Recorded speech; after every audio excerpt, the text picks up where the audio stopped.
The Quran and Hadith accuse the Jews of having killed the prophets.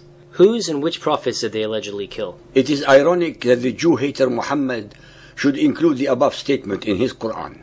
Why should Muhammad care if the Jews killed any of their own? They were not killing Arab prophets, not that there were any after all. Did all the Jews of the ancient world participate in these killings? Are all the Jews all over this globe guilty for the acts of some individuals or groups among them? If so, then all the followers of Muhammad, all hundreds of millions of them, should be held responsible for all the acts of terror conducted by some of them in the name of Allah and Muhammad and Islam. The same can also be applied to Christianity. The Crusaders committed heinous crimes not only against the Mohammedans, but also against other Christian sects and Jews in Europe. They did so in the name of Christianity. But Jesus never allowed such acts of wanton manslaughter or any acts of violence whatsoever.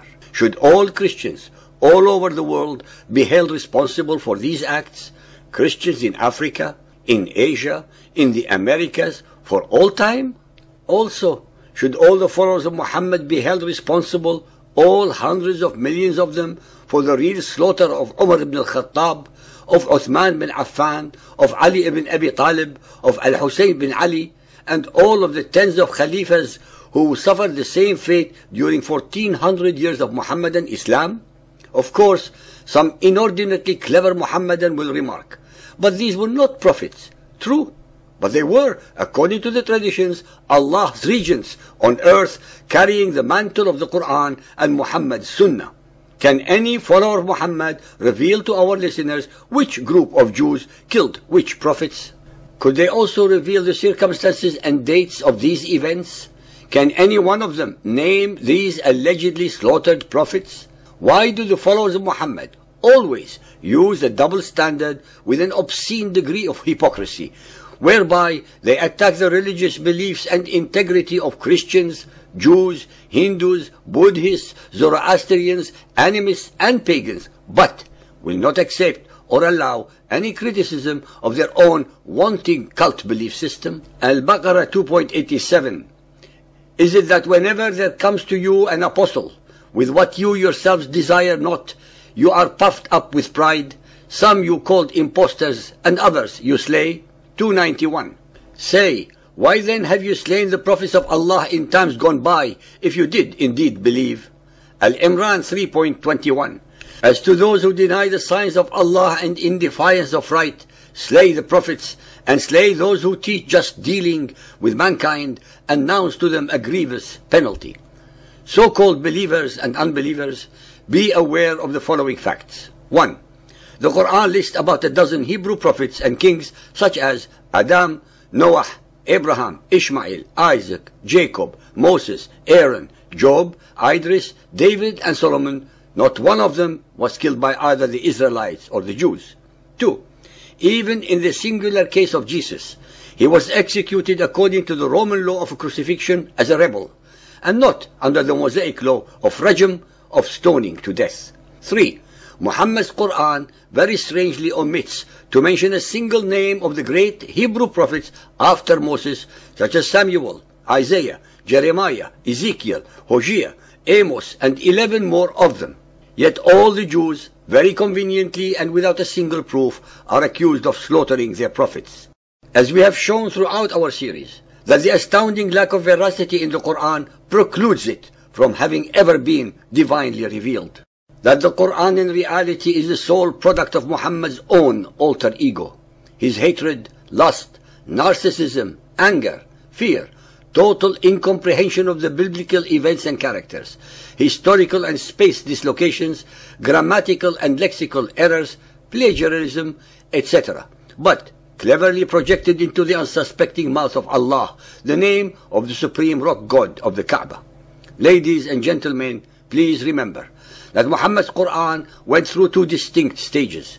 That of Mecca period, wherein the verses are truly conciliatory, and those of the Medina period, which are hate-mongering and war-mongering, that abrogated, overruled, or overturned most of the earlier ones. These abrogating and abrogated verses occur in 71 out of 114 chapters, representing an incredible 62.28% change of Allah's mind, are actually a reflection of Muhammad's own split personality. On the one hand, he recites a decent, humane, and just precept or concept. Then, on the other hand, he overturns and replaces it with another, hate-mongering and merciless one. Take the following as representing only a few examples. Sahih al-Bukhari Hadith 6.298 narrated by Abu Hurairah. Allah's Apostle said, "No child is born except in al-Fitra, Islam, and then his parents make him Jewish, Christian or Magian. As an animal produces a perfect young animal, do you see any part of its body amputated?" Fitra is an Arabic word meaning innate human nature or primordial nature of sinlessness and innocence. Sahih al-Bukhari 4.256 narrated by Asab bin Jathama.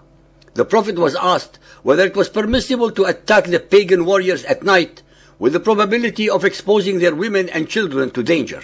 The Prophet replied, "They, the women and children, are of them," i.e. the pagans. So what happened to the innocence or state of fitra that Muhammad had earlier attributed to children? Al-Baqarah 2.136. Say ye, we believe in Allah and the revelation given to us and to Abraham, Ismail, Isaac, Jacob and the tribes, and that given to Moses and Jesus, and that given to all prophets from their Lord. We make no difference between one and another of them, and we bow to Allah in Islam. Al-Fath 48.28. It is He who has sent His apostle with guidance and the religion of truth, Islam, to proclaim it over all religion. In an instant, they make no difference between one and another of them, evaporates into thin air, and is replaced by the assertion, Islam will prevail over every other religion. So, this is the example of the tolerance of Muhammad and Islam that we hear so much about. Al-Baqarah 2.256. There is no compulsion in religion, for the right way is clearly from the wrong way. Al-Imran 3.85. Anyone desires a religion other than Islam, never will it be accepted of him. So what happened to the no compulsion statement that Allah instructed Muhammad to recite? Al-Baqarah 2.62. Those who believe in the Quran and those who follow the Jewish scriptures and the Christians and the Sabians, and who believe in Allah and the last day, and work righteousness, shall have their reward with their Lord. On them shall be no fear, nor shall they be grieving. Al-Imran 3.118. O you who believe, take not into your intimacy those outside your religion, pagans, Jews and Christians. They will not fail to corrupt you. They only desire your ruin. Rank hatred has already appeared from their mouths. What their hearts conceal is far worse. 3.73. And believe no one unless he follows your religion. This is tolerant Muhammadan Islam at its mildest form. Al-Ankabut 29.46. And dispute ye not with the people of the book except with means better. Say, we believe in the revelation which has come down to us and with that which came down to you. Our Allah and your Allah is one, and it is to Him we bow in Islam. Al-Saf 61.9. It is He who has sent His apostle with guidance and the religion of truth, Islam, that He may proclaim it over all religion, even though the pagans may detest it. Another beautiful example of the compassion, tolerance, and mercy of the cult of Muhammad. Al-Kafirun 109.6. Unto you your religion, and unto me my religion. Lakum dinakum waliya dini. Al-Tawbah 9.29. Fight those who believe not in Allah nor the last day, nor hold that forbidden which has been forbidden by Allah and His apostle, nor acknowledge the religion of truth, Islam, even if they are the people of the book, Jews and Christians, until they pay the jizya with willing submission and feel themselves humiliated. So-called believers, how can you intellectually, morally or theologically judge or accept as true that such incontrovertibly and blatantly contradictory statements are emanating from any omniscient and infallible divinity?